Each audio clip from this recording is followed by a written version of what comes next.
We will be reviewing the most well-known and not so many legends of all Latin America.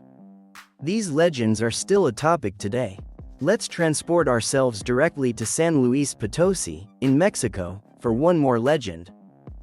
Maybe when we hear the word "walled," we associate it automatically with that common dish in most of the world, given the times we live in. But it is clear that this word did not always have that meaning. Centuries ago, it acquired a completely different charge, thus making walling one of the most cruel and severe ways of imprisoning or condemning a person. They were locked in a completely closed space, without any exit. Normally, this was done between the walls of some construction to punish different sins or crimes. The intention was for the prisoner to lose their life due to inanition or dehydration, which differs somewhat from asphyxia by being buried alive, another similar condemnation. Going back to ancient Rome, this punishment was common for the Vestal virgins who broke their vow of chastity, and in ancient Persia, there are documents on the practice of this condemnation to make thieves pay, a practice that continued into the 20th century. However, the officially documented cases are few compared to those witnessed or reported by many people who claim to have seen or been told about this type of act.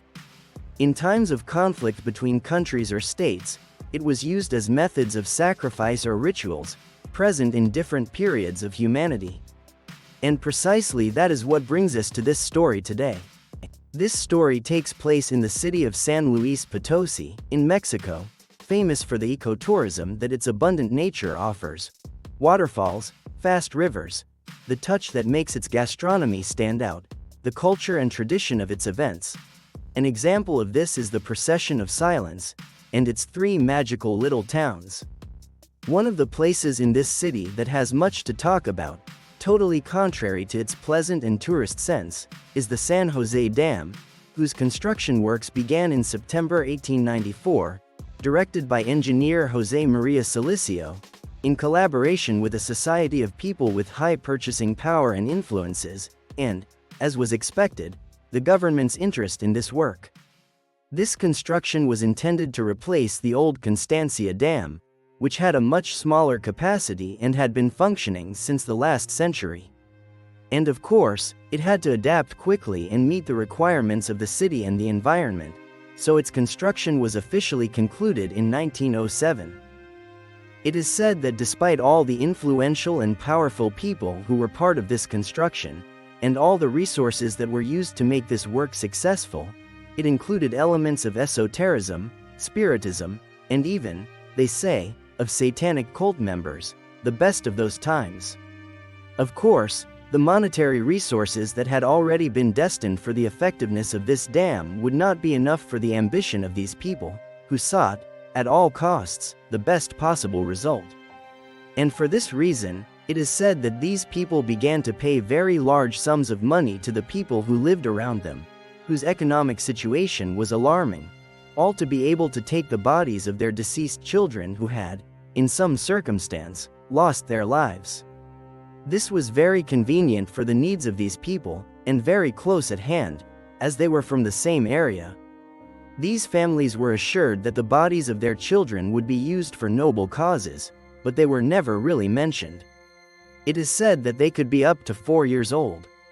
Other stories tell that these children were still alive when they were locked up in the walls of this prison. In those columns, there would be a hole where the children would be indicated to enter, of course, with tricks and promises of some fun activity for their age.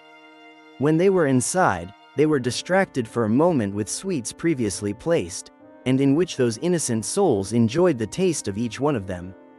Outside, a brick wall was being placed with the purpose of locking them forever. And all this because of the belief that, they say, when a large building was constructed, huge walls, and above all, dams, the bodies of people, in this case mainly children, were to be placed in the foundations to prevent them from collapsing. But, as we mentioned, in this case, they were only children, since they assured that their spirit, trapped within those columns forever, would warn with their cries and laments in case a catastrophe were to occur, that it would burst, overflow, or any possible tragedy in that prison. And for all that, It is also said that during the night of September 14, 1933, at 11 at night, even with the heavy rains of that time of the year, the state authorities would not postpone the traditional cry of pain to celebrate the Day of Mexican Independence, which took place every 15th and 16th of September in the Plaza de Armas de la Ciudad. And before they gave the traditional cry of each year, a stronger cry was what echoed the celebration of all. Those cries announced that the dam had been burst. Instantly, families ran straight to their houses in search of their relatives, and others went to the highest points of the city, one of them the well-known neighborhood of San Juan de Guadalupe, for example, because in just a few minutes an impressive wave had submerged a large part of the city and its colonies. The water reached 80 centimeters high, so it was precisely not a small amount of water. Today, in different parts of the city, there are still some nails in specific places to mark how far the water reached that day and also mark a tragic part of history. At that moment, all the corresponding authorities joined the rescue work of the people of the city to avoid at all costs a much greater tragedy. Food businesses, clothes, crafts, theater, houses, many of those properties disappeared because of this. On the streets, the lifeless bodies of the people of the city floated and traveled along with the current. Official records tell us of 140 dead people that same night. But those records do not tell us anything about the injured people or the subsequent casualties due to all that. Even with the rescue work, a marked indifference was shown by the highest authorities, so to speak, since neither the state authorities nor the governor at that time, Ildefonso Turrubiartes, were mentioned in the headlines of those news. It is only said that the governor allocated economic resources to the affected people, but we do know that any sum of money does not pay off any loss when it comes to a loved one.